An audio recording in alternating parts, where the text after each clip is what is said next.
St. Louis, I have to tell you, I knew this game against the Jets was going to be a difficult one. I did see things that I liked, and then, of course, I saw things that I didn't like. And I will be previewing the Blues and the Flames game as well. This is all coming up here on Locked On Blues. You're Locked On Blues, your daily podcast on the St. Louis Blues. Part of the Locked On Podcast Network, your team every day.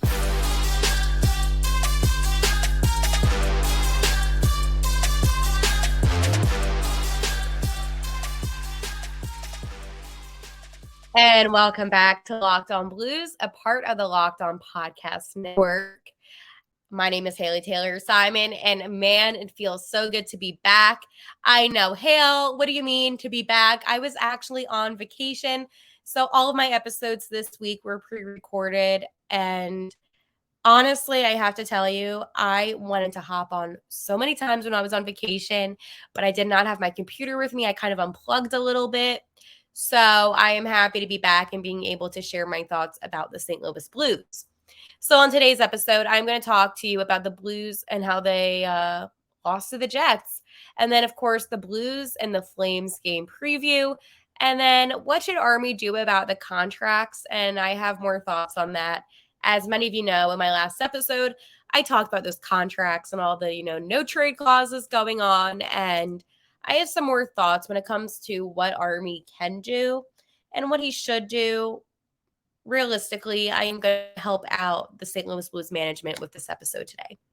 So before I dive deeper into things, I do want to let you know that this episode is brought to you by FanDuel Sportsbook, official sportsbook of Locked On.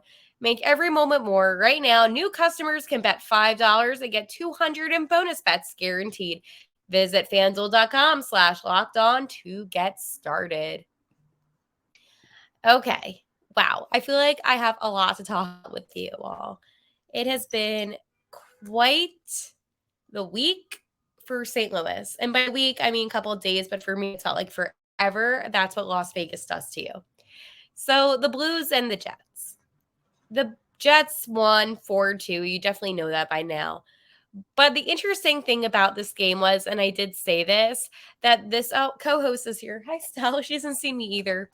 I knew this was going to be a more difficult game as being the Jets somehow have a really more aggressive of an offense, and I didn't know if the Blues defense would be able to stop them.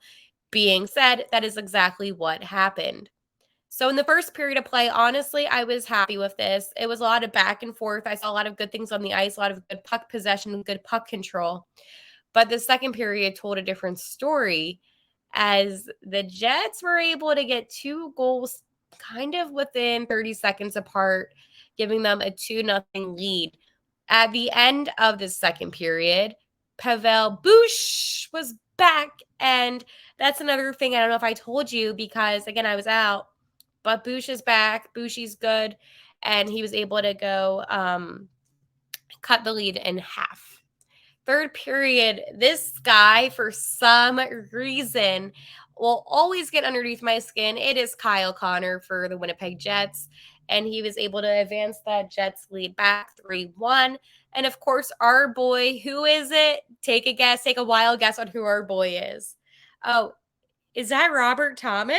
Is that a Robert Thomas season moment? Yes, it is. He was able to then yet again cut the lead in half. Bushy with the assist. So then it's 3-2 Jets. And you would think, hey, maybe the Blues have a bit of a chance, right, to maybe equalize the game, take it to OT. I mean, you have about 4 minutes left. And now with an empty netter, the Jets were able to make it 4-2. So that is basically the game breakdown.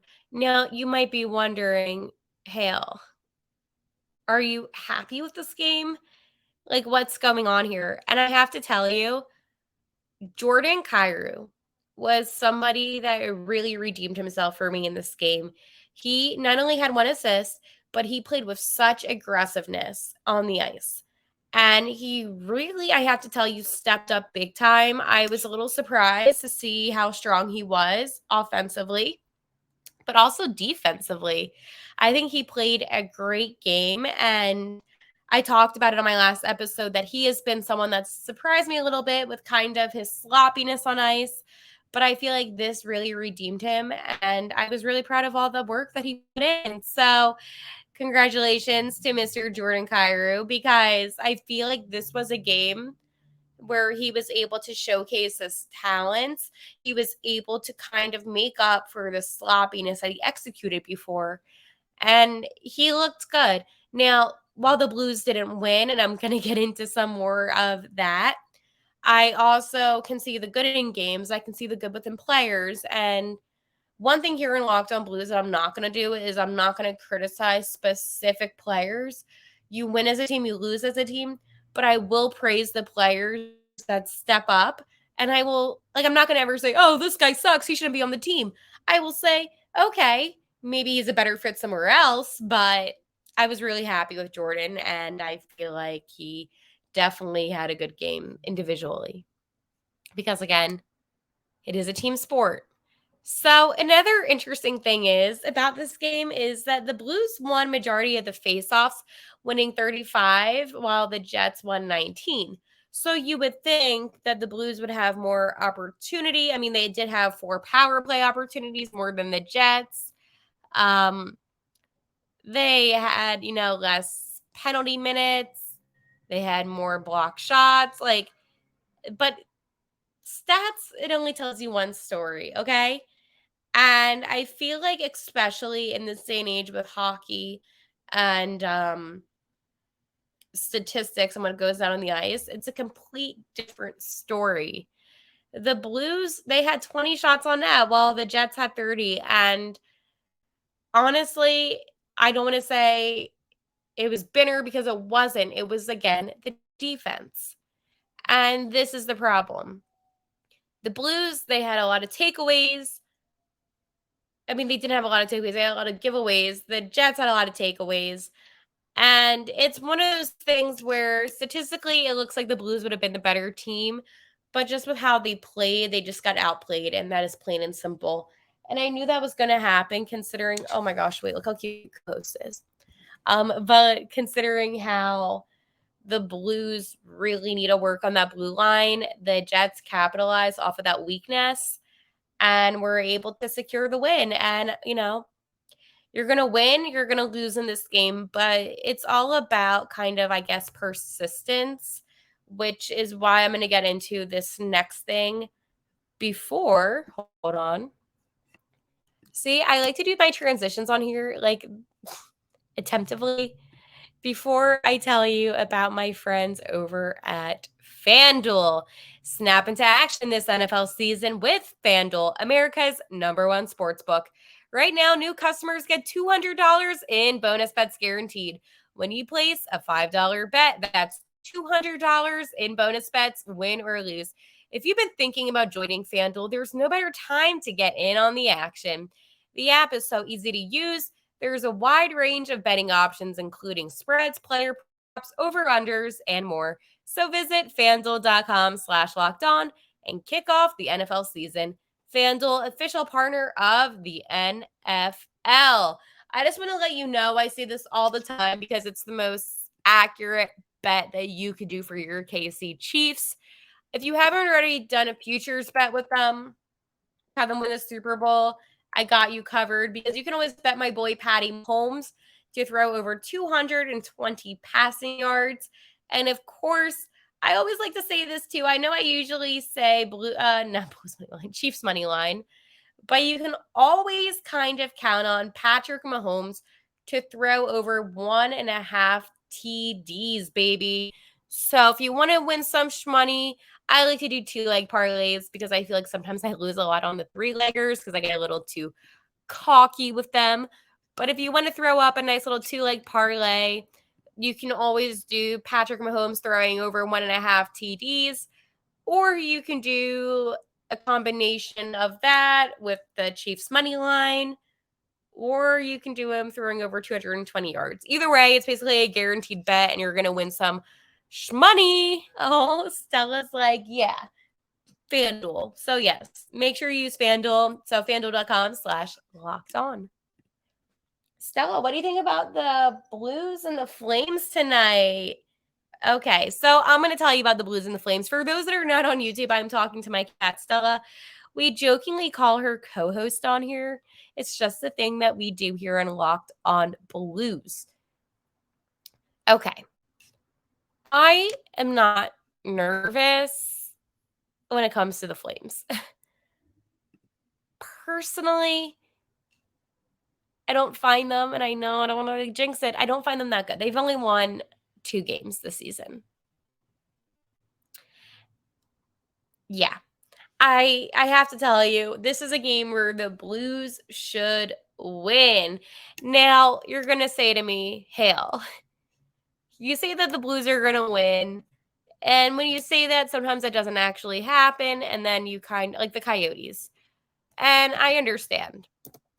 But this is a team that is struggling more than St. Louis. I don't know. I really feel like this is a team where the Blues can show their dominance on ice again. But again, it's crazy. So I usually don't like to bring up sports books and betting, but ironically, the Flames are favored to win. Okay, I know the Blues have only won 2 games too, but I count that overtime game, and I know that the Flames won an OT. But the Flames played more games than the Blues, okay? They are 2-4-1, while the Blues are 2-2-1. So, if you think about it, the Blues are better. Listen, I am trying to justify some things here because I need St. Louis to continue winning. I need it to happen. And Braden Shen said it best. He said, I think we just have to raise our battle level. And I think that's what the Blues need to do, especially after that loss. Oh, by the way, did I ever tell you? I don't know if I told you. Doug Armstrong also reached his 1,000th game milestone with the Blues. And only 22 GMs have managed to work over 1,000 games with a single franchise. So I will be talking about Army in the next segment about what he should do, but I just wanted to put that out there because I don't know if I talked about that. I don't know. But anyways, so here's the thing. The Flames, they missed the playoffs last year by only 2 points, which honestly would fuel me up a little bit, right? And they had a 5-game road trip, and they're facing a 3-game losing streak heading into the matchup against the Blues. So I have to tell you, they played the New York Rangers and they lost 3-1 to them. The Rangers happen to be a better team. I mean, they're not great, but they're a better team, I would say, than the Flames. So I'm not really surprised that the Flames also, kind of like the Blues, are having a hard time with finding ways to score and things like that. So I wouldn't be surprised. But yeah, I I don't know. It's one of those games where I do think the Blues have the upper hand. I mean, last season they were 2-1-0 against the Flames. So it makes you think. And the Blues, usually when they face off against the Flames, they do kind of well. So I think Jake Neighbors, this will be his first NHL game in his hometown because he is from Calgary. So that is really cool. I mean, I also forget sometimes that Neighbors is only 21 years old. So I think that he will kind of have one of those bigger games. I mean, last weekend, he did score his first goal against the Penguins. And I just think at the end of the day that the St. Louis Blues are going to dominate the Flames. And, with Benner and Ned, I trust him so much. And I'm going to talk to you some about the projected lineup. Okay. So this is going to be the thing. Okay. So basically, Craig Berube, chief of the Blues, that he would go with 11 forwards and 7 defensemen against Calgary. So, what's going to happen. Our top tour, this is a quote from Berube that I took, by the way. Our top 4 defensemen play quite a bit, and we have back-to-back games. So that was the reasoning a little bit there, Berube said about, Tyler Tucker sitting out. Up front, Jake Vranra will be the odd man out for Thursday. We need more from him. It's all honest, play on ice, and he's got to be better. And, Joel Hofer will start in net. And here's the thing. I know a minute ago I said I trust Spinner. There is a part of me that thinks if Hofer isn't executing, Spinner will go in. I really do think that. I seriously cannot imagine any other way. I mean, he's not even, I don't know. I can't have Joel Hofer getting in his head if this is a bad loss. I can't have that. So for tonight, it's RT's line with Braden Saad and Jordan Kyrou. And then Shenny's line with Bush and Kapanen. And then Sundquist's line with Toronchenko and Bray. And then you got a Hazy and Neighbors, and no one is centering them because of what's going on tonight with, the D.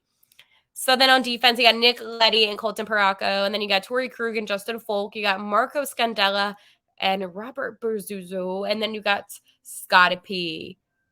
And then Annette Joel Hofer. So Joel Hofer. Oh my gosh, I could say that. So a little bit interesting, a little bit of a switch up. I don't know. It makes me nervous. I'm going to be honest, but I still think the Blues are going to win. I just think the Flames suck this year, and maybe that's a little aggressive. Like, maybe I shouldn't be that upfront, but I just really don't think the Flames are going to throw that much competition.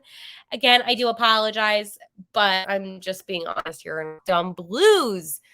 All right. Speaking of being honest, there's a lot of uncertainty in the world today, and it's important to be prepared.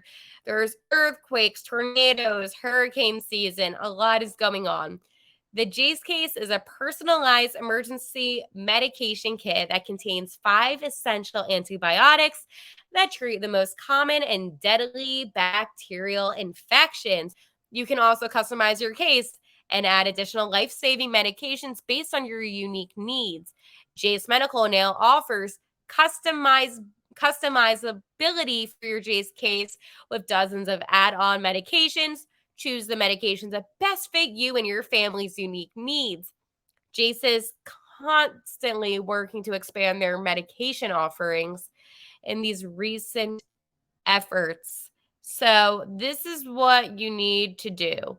If you have a family, a loved one, and you think that they might need the Jase case, well, Jase case is now offering gift cards. So it is a tremendous thing going on with Jase Medical. So go to jasemedical.com and enter code LOCKEDON at checkout for a $20 discount on your order. That's promo code LOCKEDON at jasemedical.com.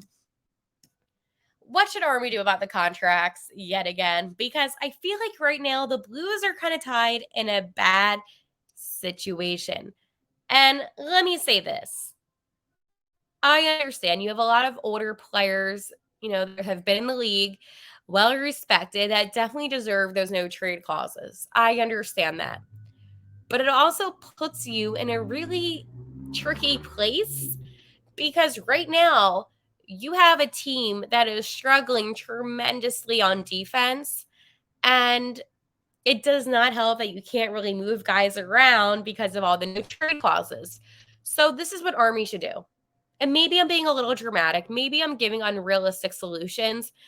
But if I were a GM and I knew that I needed to make changes to the defense, I would sit down with every single player that has a no trade clause besides like a Braden Shed. And I would say, hey, what team would you be willing to go to if you had the opportunity? Now, I know that seems a little crazy and out there, but I mean, I'm not saying every single player that has a no trade clause, but if you go to a guy like Torrey Krug and you say, hey, listen, I know this summer it was a bit of a mess, but, is there any team that you would want to go to that you could potentially win the cup with? Because I feel like if you go with that approach of like, let's put you on a team that's a cup contending team, maybe the players would feel more inclined. Now, I personally don't know. I am coming up with solutions because I am frustrated that this is even a place that the Blues are in. I feel like it is completely ridiculous. And I don't know, like I hate that the Blues are in this place right now, and I'm trying to find a way for them to get out of it. Now, if any of you have any thoughts about what Army could do, let me know. But I feel like at this moment, that's one of the best possible solutions is to try to move players to cup contending teams. That way, they feel like they're not being just thrown out like garbage, and then the Blues are trying to help them. And then the Blues can get some prospects, some younger guys, some draft picks, even maybe. I don't know. I feel like that could be a solution. Now, I have this thought. I was on the plane, okay? And I was actually flying over St. Louis. And it just hit me. You can travel anywhere pretty quickly these days. And I don't think, and hear me out. I know moving sucks. And I know Torrey Krug said that he didn't want to move because like of his family and things like that. But as I was sitting on that plane, and I don't really travel often, but as I was sitting on that plane, I thought to myself, it's not that difficult to like relocate. Now, it might be, I don't know. Again, I don't know. But like if you were relocating to your former team that's a cup contending team, why wouldn't you do it? So all I'm saying is, Doug Armstrong, you might want to call up the Boston Bruins and have a conversation because this defense is not cutting it. These are my thoughts. This is my opinion, and I'm giving a good solution here. Work with teams that are cup contending teams, offer them veteran guys. I mean, listen, they may not want these guys. I don't know. I don't have the answers, but it's worth trying because I don't think that the Blues can survive this season with the defense the way that it is. And I hate to be that blunt, but now that it's been, a few games into this season, I can already tell where they're struggling, and I don't see much improvement as the season goes on with the defense because these guys, for whatever reason, together, it's just not working out. But let me know what you think. Of course, you can follow Locked On Blues on Twitter at Locked On Blues, on my Twitter at Haley T. Simon, or wherever you get your podcasts. I am happy to be back, St. Louis. I missed you tremendously. And so did little co-host Stella. And we will talk to you for I love this. Are we feeling Blues Friday? Of course, I'll be wearing my STL Blues hot. All right. I will see you tomorrow. And like always, let's go Blues.